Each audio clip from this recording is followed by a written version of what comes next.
Hello, good morning kabayan. Ito kung makikita nyo kabayan yung aming lugar. Ito yung aming lugar dito sa Basyao, Ibisan Capiz mga kabayan. Bali fishing village ito kabayan. At kung makikita nyo yan, may mga maliliit na bangka dito kabayan. Ito ang hanap buhay ng mga tao dito kabayan sa lugar namin. Seasonal ang hanap buhay dito kabayan. Minsan merong yan, may mga parang baklad na yan kabayan, mga arong yan.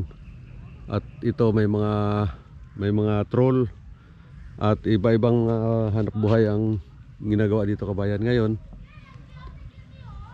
yan, ang mga mamamayan kabayan, ito dito lang siya shoreline kabayan. Dito lang sila halos nakatira. Malapit lang talaga sa dagat, kaya yung source ng income ng mga tao kabayan ay puro pangisda lang kabayan. Diyan lang sila din nangingisda kabayan, lampas doon sa isla na yan. Ngayon, sa ngayon kasi kabayan, ang problema dito ng mga tao dahil ito kabayan yung mga hanap buhay na ito na yung kinalakihan namin simula ng mga bata pa kami kabayan. Ganito na talaga ang hanap buhay dito sa amin kabayan. At dito rin lang nabubuhay yung mga tao sa area na to. Ito ay sakop ng bayan ng Ibisan, at sa kabila nyo kabayan ay bayan naman ng Sapian. Kaya lang kabayan, may mga time na may mga tao dito na ano na kabayan, dahil masyadong mahigpit ngayon. Mayroong nanguhuli kabayan, nuhuli ng bantay dagat, mayroong nanguhuli ang Coast Guard, at mayroon din yung taga Bipar. Ngayon, ang ano kabayan, ang masakit dito dahil alam naman ng alam naman ng ating gobyerno kabayan na ito lang yung hanap buhay ng mga tao dito. Pero bakit hinuhuli?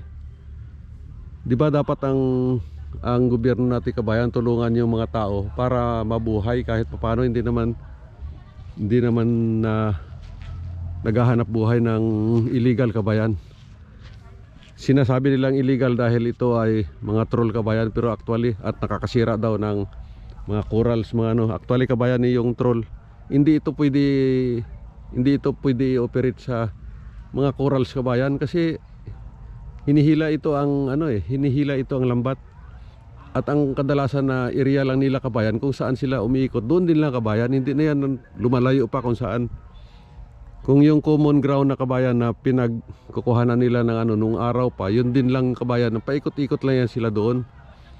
At hindi naman nasisira yung mga corals kabayan dahil bawal nga, hindi ka nga pwede maghila ng lambat mo kung maraming mga corals kabayan. Kaya dapat doon ka lang talaga sa area na malinis, sa area kung saan paulit-ulit lang na iniikutan ng mga mangingisda kabayan mulat sa pulpa. Ang hinuhuli kabayan dito ay mga sugpo, mga alimasag, mga sapsap,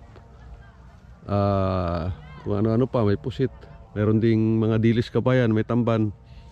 Paulit-ulit lang yung kabayan.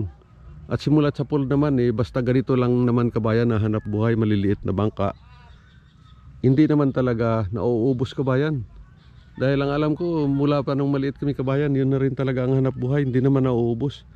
Kasi yung isda kabayan, nangingitlog din naman yan, tsaka namamatay din lang yan kabayan pag hindi mo hinuhuli, di ba?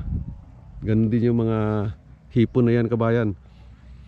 Ngayon, ang ano ko lang kabayan, dahil sana unawain din ng mga sa gobyerno natin na yung hanap buhay ng mga tao kabayan, ganito na talaga.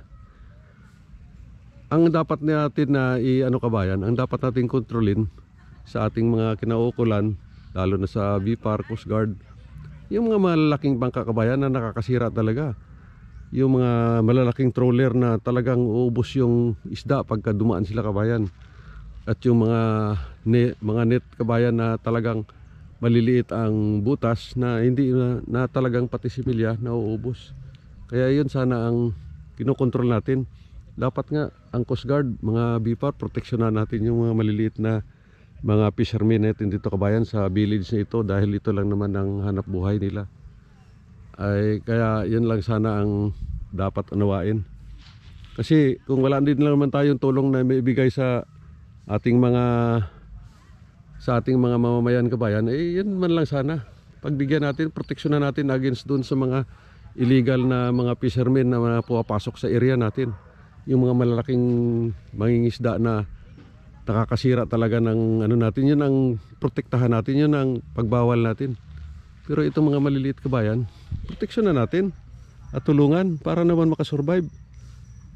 Sana marinig ito ng ating mga kinaukulan kabayan. At shout out sa aming mayor, aming mga representative ng Rojas sa Capiz. Sana marinig niyo ito at matulungan din yung ating mga mamayan. Mabuhay tayong lahat mga kabayan. Thank you.